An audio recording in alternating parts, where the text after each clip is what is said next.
नमस्कार, मैं डॉक्टर निधि वर्मा, नवीन शासकीय संगीत महाविद्यालय हिंदी विभाग से आपके समक्ष हिंदी साहित्य का स्वर्ण युग पर अपनी प्रस्तुति देने जा रही हूँ।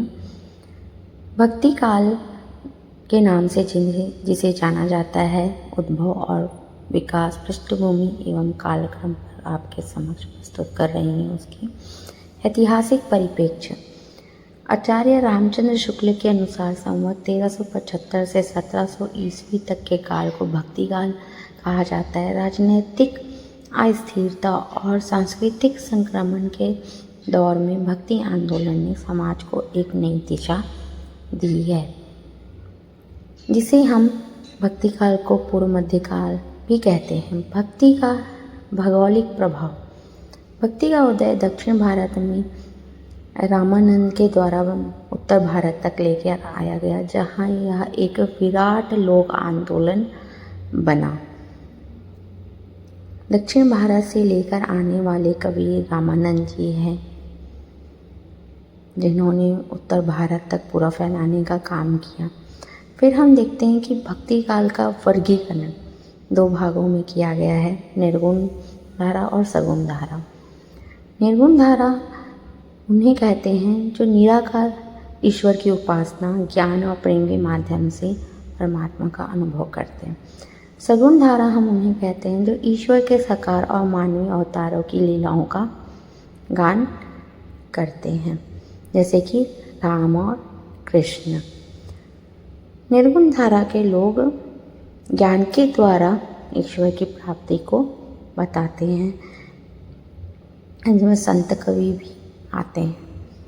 फिर इनकी प्रमुख धारा को दो भागों में और बांटा गया है। निर्गुण काव्य धारा को ज्ञान मार्गी शाखा और प्रेम मार्गी शाखा। ज्ञान मार्गी शाखा के प्रमुख कवि कबीर, रैदास, नानक जी ज्ञान और गुरु पर उन्होंने बल दिया है। प्रेम आश्रय शाखा के कवि हैं मलिक मोहम्मद जैसे कुतुबन, जिन्होंने प्रेम के माध्यम से ईश्वर की प्राप्ति को बताया है। सगुण काव्यधारा को भी दो भागों में बांटा गया है, रामाश्रय शाखा और कृष्णाश्रय। रामाश्रय शाखा के कवि हैं तुलसीदास, मर्यादा और लोक मंगल को मानते हैं। कृष्ण भक्ति शाखा के कवि हैं सूरदास और मीरा जी, जो माधुर्य और वात्सल्य के द्वारा उन्होंने बताया है। ज्ञानाश्रय शाखा के प्रमुख कवि हैं, जिन्हें हम संत कवि भी कहते हैं, कबीरदास जी।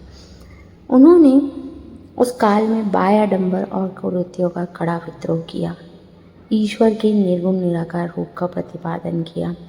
उनकी भाषा को नाम दिया गया सदुकड़ी, खिचड़ी भाषा या पंचमेल खिचड़ी, जिसमें 5 भाषाओं का मिश्रण हमें देखने को मिलता है। प्रमुख उनकी रचना है बीजक। फिर आते हैं प्रेमाश्रय शाखा के प्रमुख कवि मलिक मोहम्मद जैसे, जिन्हें सूफी भी कहते हैं। सूफी काव्य परंपरा में हम देखते हैं कि इश्क मिजाजी से इश्क हकीकी की यात्रा का चित्रण किया गया। मतलब इश्क मिजाजी मतलब होता है लौकिक प्रेम, इश्क हकीकी मतलब होता है अलौकिक प्रेम। इस धारा का सबसे सर्वश्रेष्ठ उदाहरण हम पद्मावत महाकाव्य में हम देख सकते हैं, जिसमें प्रतीक शैली में आत्मा परमात्मा के मिलन का वर्णन किया गया है। कृष्ण भक्ति शाखा, जिसमें सूर और मीरा का नाम सर्वप्रथम आता है, ये माधुर्य और वात्सल्य रस के सम्राट के रूप से सूरदास जी को जाना जाता है। सूर सरावली में कृष्ण की बाल लीलाओं का अद्वितीय वर्णन उन्होंने किया है। मीराबाई कृष्ण को पति के रूप में स्वीकार किया है। उनके पदों में विरह की व्याकुलता और टूट प्रेम है, और उनकी भाषा मधुर और ब्रज भाषा का प्रयोग उन्होंने किया है। तुलसीदास जी के द्वारा हम देख सकते हैं राम भक्ति की शाखा, राम भक्ति शाखा, जिसमें उन्होंने लोक मंगल के कवि के रूप से उन्हें नाम दिया गया है। तुलसीदास ने रामचरितमानस के माध्यम से पारिवारिक और सामाजिक मर्यादा का आदर्श प्रस्तुत किया। समन्वय की विराट चेष्टा, उनकी भाषा है अवधी, ब्रज और दास्य भाव की भक्ति हमें तुलसीदास की रचनाओं में हमें दिखती है। उनकी विनय पत्रिका, कवितावली, रत्नावली, इनकी बहुत सारी अन्य रचनाएं हैं, सब अवधी भाषा में।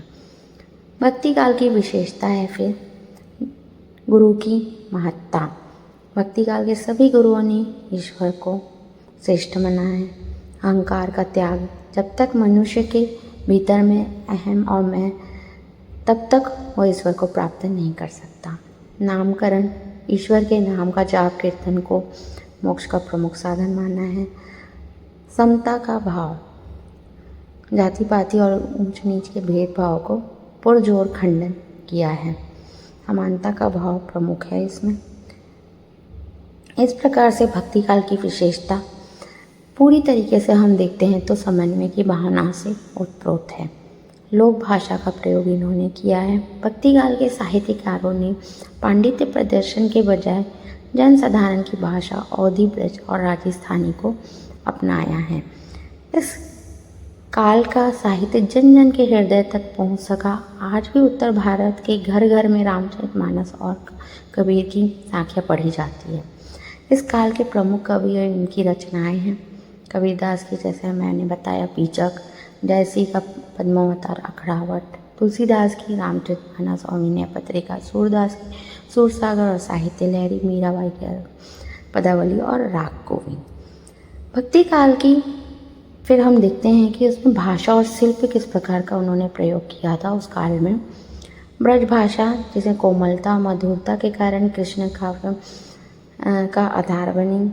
अवधि जिसमें गंभीरता और प्रबंध काव्य के लिए उपयुक्त सिद्ध हुआ। अधुकड़ी जनसंवाद के लिए कबीर द्वारा प्रयुक्त मिश्रित भाषा।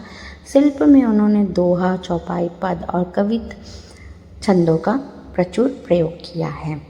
इस प्रकार से मेरा यहीं पर यह प्रस्तुतिकरण समाप्त होता है। धन्यवाद। अब मैं आगे आपके सामने नए काल को लेकर प्रस्तुत होंगी।